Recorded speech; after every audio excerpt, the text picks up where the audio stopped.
Nah, sekarang kita masuk ke defisiensi vitamin A. Jadi defisiensi vitamin A ini paling sering ditemukan pada anak-anak dan membuat sekitar 250 sampai 500 ribu orang anak menjadi buta setiap tahunnya dan setengahnya ini meninggal dunia. Jadi defisiensi vitamin A ini terjadi ketika simpanan vitamin A dalam tubuh kita ini terpakai hingga batas yang bisa mengganggu berbagai fungsi fisiologis. Jadi vitamin A ini beda dengan vitamin C sama E yang kalau kelebihan kan dibuang toh. Kalau vitamin A ini kalau kelebihan kan tersimpan di hati. Nah, kalau simpanannya itu habis sampai mengganggu fungsi fisiologisnya ini, maka yang kita sebut sebagai defisiensi vitamin A. Contoh klinisnya adalah adanya seroftalmia, merupakan tanda patologis awal dari adanya defisiensi vitamin A pada mata. Nah, konsekuensi dari defisiensi vitamin A ini akan mengganggu efek fisiologis ya. Yang pertama dari jaringan tubuh dan sistem tubuh kita ya. Jadi mengganggu jaringan epitel, mengganggu sistem enzim-enzim di seluruh tubuh, bisa bikin autoimun, regulasi gen, kemudian sistem penglihatan itu pada jaringan. Nah, lama-lama kalau sampai kronis maka akan memacu yang namanya gangguan ke histopatologisnya, itu sampai mengganggu organnya itu berubah strukturnya. Nah, kemudian dampaknya juga pada respirasi atau pernafasan, juga adanya perubahan pada traktus respiratori. Lama-lama terjadi perubahan pada struktur histologi dari traktus respiratori. Kemudian juga menyebabkan keratinisasi epitel dan juga bisa menyebabkan adanya peningkatan bakteri di paru-paru. Nah, ini contoh efek patologis dan klinis dari kekurangan vitamin A. Yang pertama adalah seroftalmia, yaitu kekeringan pada mata. Jadi ini kayak semacam gejala awal yang timbul, oh bener nih kira-kira ada defisiensi.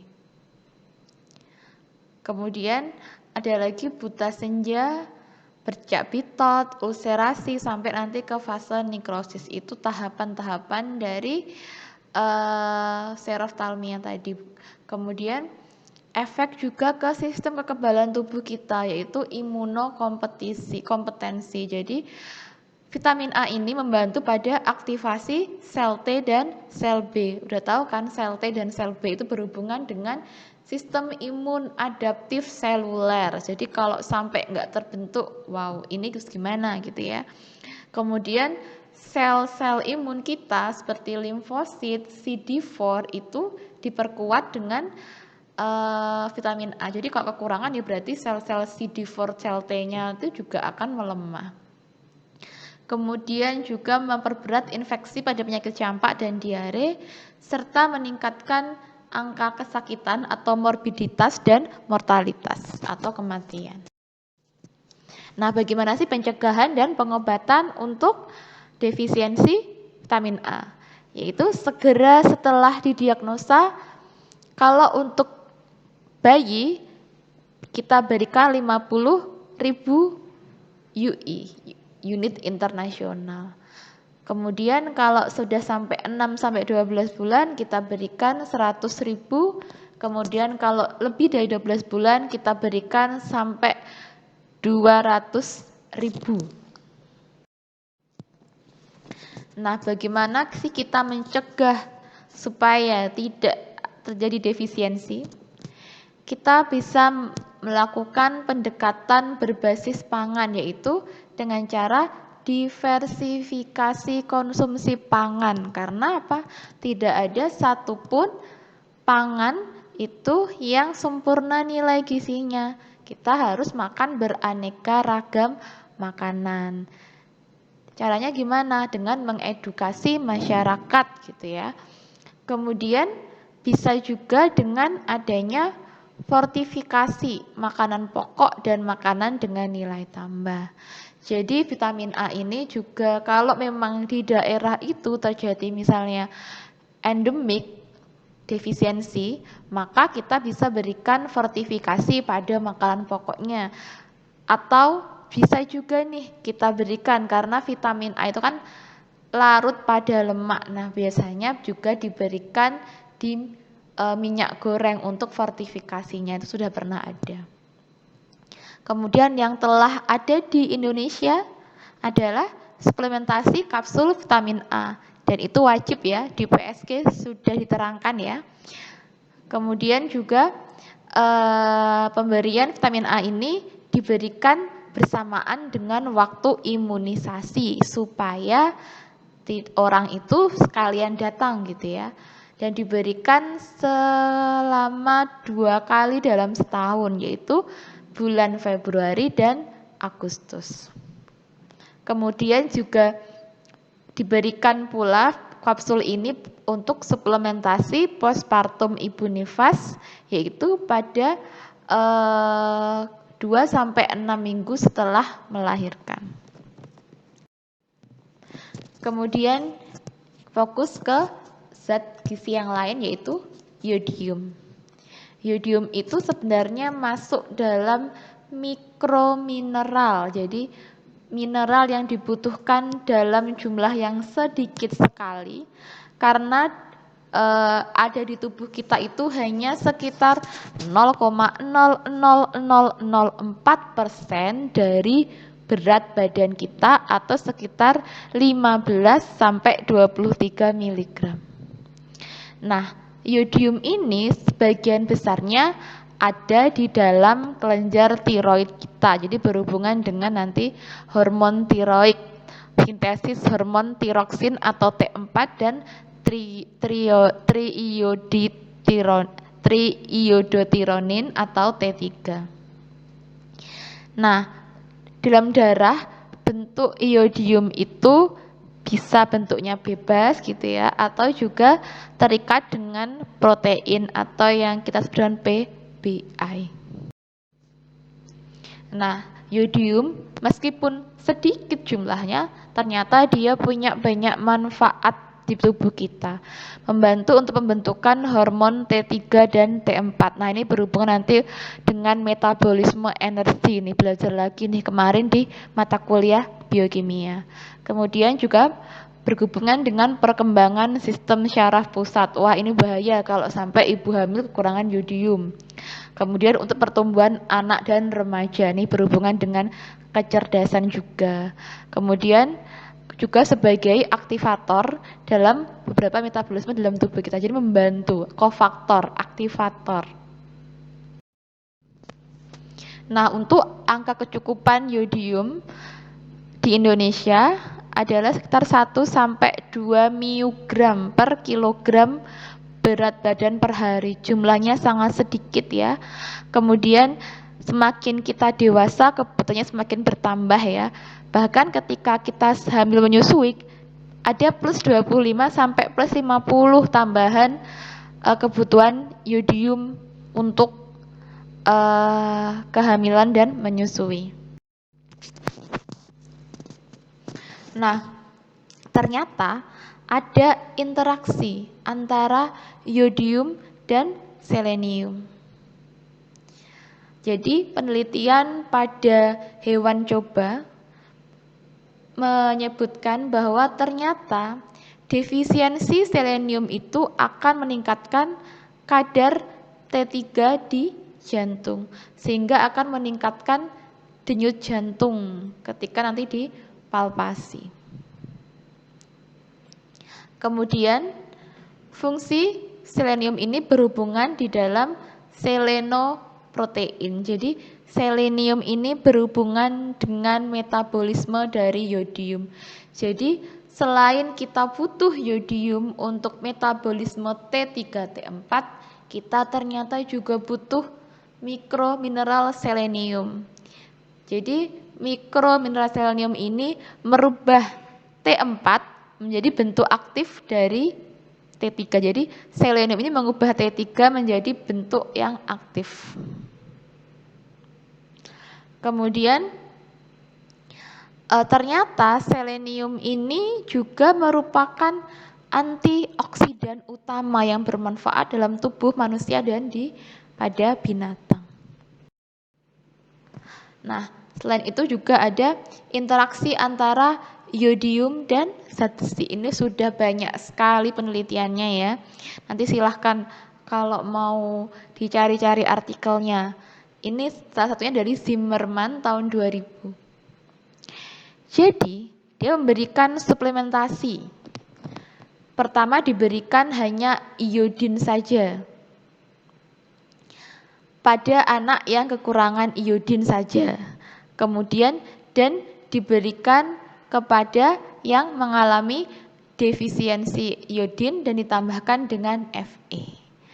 Ternyata suplementasi besi dan iodin pada anak-anak yang mengalami defisiensi iodium atau kekurangan iodium itu dapat meningkatkan iodin pada anak-anak.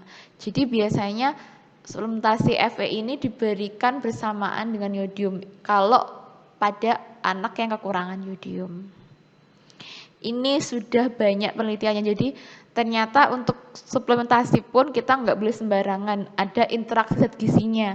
Kekurangan satu jenis zat gizi bukan berarti kita memberikan hanya satu zat gizi saja, tapi ada beberapa interaksinya. Ini salah satu buktinya adalah iodium dan zat besi.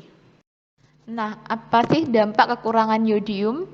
Yang pertama adalah pada fetus atau bayi di kandungan menyebabkan mengalami abortus atau keguguran, lahir mati, adanya gangguan kongenital, kemudian kreatin atau cebol erologik ya, ditambah dengan defisiensi mental, kemudian bisa bisu tuli, bisa mata juling, cuman karena kekurangan iodium yang jumlahnya dalam tubuh kita hanya miligram saja. Kemudian juga bisa bikin kreatin myxodentatosah, yaitu orangnya kerdil dan adanya defisiensi mental atau gangguan mental. Kemudian kalau pada anak dan remaja kurang iodium, itu bikin hipotiroidisme, jadi penyakit akibat kekurangan hormon tiroid gitu ya. Kemudian gondok, jadi bentuknya jadi gede kelenjar gondoknya. Kemudian mengganggu fungsi mental anak dan remaja serta perkembangan anak dan remaja. Kemudian juga bikin stunting ya, yang paling lagi hit sekarang. Jadi ternyata berhubungan dengan kekurangan iodium. Nah, kalau di usia dewasa hampir sama juga di remaja, yaitu gondok, hipotiroidisme, dan gangguan fungsi mental. Kemudian masalah gigi atau gangguan akibat kurang iodium ini itu sudah lama ada ya. Pada tahun 94 WHO memberikan perintah untuk memberikan tambahan iodium pada ibu hamil untuk membantu aktivitas kelenjar tiroid dan juga membantu pertumbuhan serta perkembangan janin yang dikandungnya, terutama pada perkembangan otaknya. Kemudian pada tahun 96 nih Depkes RI ini ikut gitu ya. Jadi gagi itu ternyata terjadi karena tubuh kekurangan secara terus-menerus iodium ini dalam waktu yang lama, sehingga muncul pembesaran kelenjar tiroid, bisu tuli, gangguan mental, dan kreatinisme. Itu yang terjadi di Indonesia, diteliti pada tahun 1996. Yang ngomong siapa?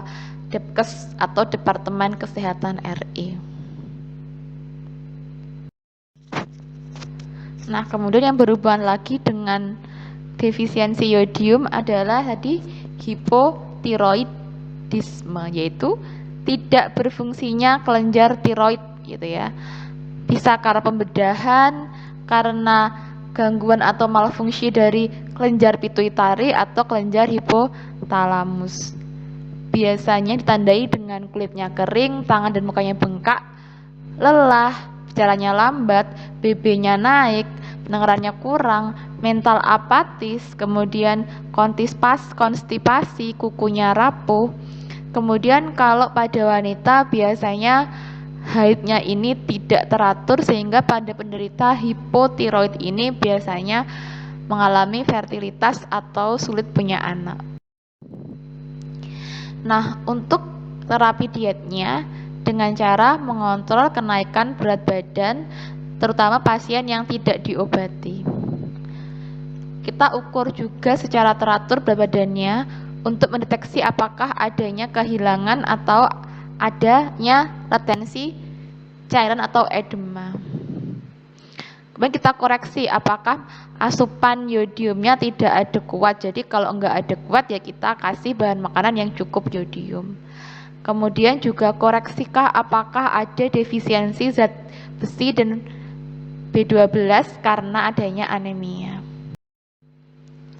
Nah, untuk konselingnya gimana? Kita anjurkan untuk mengkonsumsi garam yang mengandung yodium. Kemudian sediakan daftar bahan makanan yang mengandung progoitrin atau anti-tiroid agent. Kemudian masaklah makanan untuk merusak si goitrin tadi. Kemudian kita berikan intake cairan yang cukup dan hati-hati ketika mengalami hipotiroid, tidak boleh nih pasien mengobati sendiri dengan misalnya menggunakan suplemen iodin karena nanti malah kalau salah bisa timbul hipertiroidisme. Nah, di manakah sumber yodium pada makanan? Terutama di makanan laut, ada di ikan, udang, kerang, dan ganggang laut, serta pada garam yang telah difortifikasi oleh yodium merupakan program pemerintah. Ini contoh kandungan yodium pada beberapa bahan makanan. Ada pada ikan tawar, ikan laut, kerang, daging. Ini contoh-contoh bahan makanan yang tinggi kandungan yodiumnya. Nah, kemudian nanti kita juga memberikan pendidikan gizi supaya jangan sampai memakan bahan pangan yang tinggi goitrogenik, yaitu bahan pangan yang mengandung zat yang dapat menghambat pengambilan yodium oleh kelenjar gondok sehingga nanti konsentrasi yodiumnya menjadi rendah. Nah, di manakah zat goitrogen alami itu? Biasanya pada kelompok sianida seperti daun dan umbi singkong, gaplek, gadung, rebung, kecipir, dan terong. Selain itu daripada kelompok mimosin yaitu petai Cina dan lamtoro, kemudian kelompok isotiosinat yaitu pada daun pepaya dan pada kelompok asam yang pada buah jeruk nipis dan belimbing muluh. Itu contoh bahan-bahan pangan goitrogenik alami. Nah, sekian untuk pembelajaran pada pagi hari ini. Sampai jumpa setelah UTS. Untuk materi defisiensi zat gizi ini tidak dipakai untuk materi UTS, tapi digunakan setelah UTS. Jangan lupa dikerjakan kasusnya sesuai dengan nomor absennya. Sudah saya share di study. Selamat belajar. Assalamualaikum warahmatullahi wabarakatuh.